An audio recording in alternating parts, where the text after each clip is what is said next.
Hey, I'm Jamey from Stonemaier Games, and today I'm going to talk about my favorite mechanism in the game, Old King's Crown. And even though if you've watched content about this game, you may have heard it before, I'm going to say it again because I think my number one favorite thing about this game isn't a mechanism. It is the look of the game because it is lavish and stunning. It looks like, well, here's the box right here. Uh, the the art combined with the world building in this game is just incredible. It as a publisher and as a designer, it makes me want to work with. In fact, I should be saying this person's name.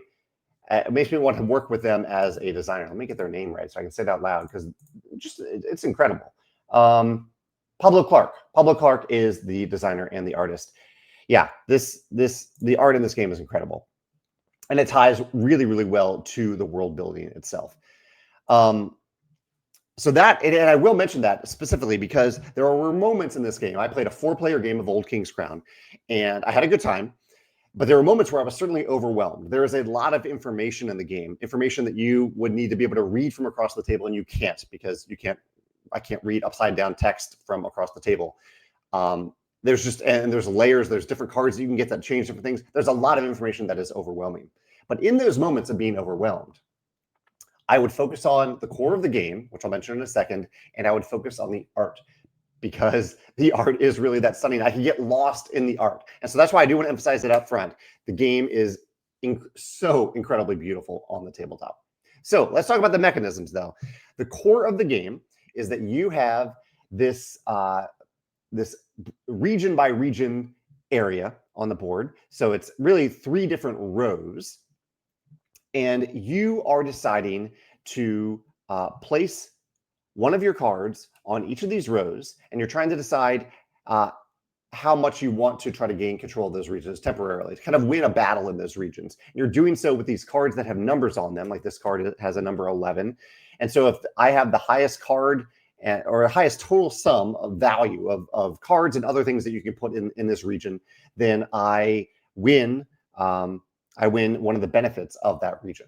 So that's what you're doing. Face down, you're putting these cards face down, and then you're revealing them one row at a time to reveal and resolving it and determine who won that mini skirmish, that battle, and they get a benefit. That is the core of the game. And I actually really like that core of the game. I think that part works really, really well. The part where I was overwhelmed is all the other layers of abilities that come into play.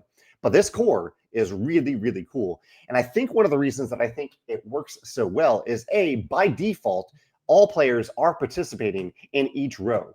You are each putting a card down. You must do it. The game says you must participate in this. So it isn't like you're kind of picking your battles. Rather, you're picking your commitment to each battle because you are going into each one of these battles each round.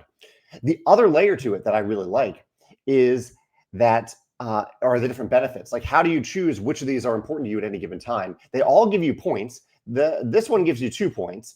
Others give you 1 point and something else. So that is a key choice. How much do I value points right now versus some other ongoing thing? But the other ones give you these little other mini choices of some other benefit that might be that is circumstantially good or slightly less good to you at different times throughout the game. And my favorite one is the one right here, which is that you gain your kingdom's banner. You gain an ability that is asymmetric to your kingdom. And let's see if I can find it while I'm talking. It's on your player mat. Here's one of the battlefields up close. Look at the detail on this art. It's incredible. So yeah, here's actually the 2 point. Your kingdom's favor, not your banner, their favor.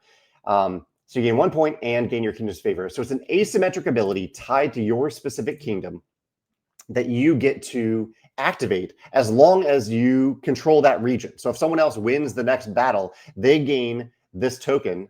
In fact, this token I think should go over here. This is the token. They get to put that token on their player mat and activate that ability. So at any given time, only one player can have that ability active.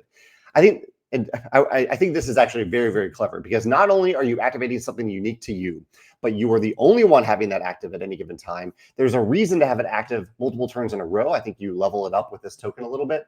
But it also means, as I talk about overwhelming information in this game, it lowers that bar of being overwhelming a little bit because at any given time, you only need to know one active ability for any other player because this token only is possessed is only held by one player at a time. I think that really helps. I think that's very, very clever. And it also feels really good to win it, especially early in the game. That token and how it's tied to the battle mechanism, specifically the different rewards, the unique rewards for each different battle arena, is my favorite mechanism in Old King's Crown. I would say play it for that, but also play it for the art and the world building, because it really, really is stunning on the tabletop. You can get lost in it. Those are my favorite things about Old King's Crown. I'd love to hear your thoughts in the comments below. Thanks.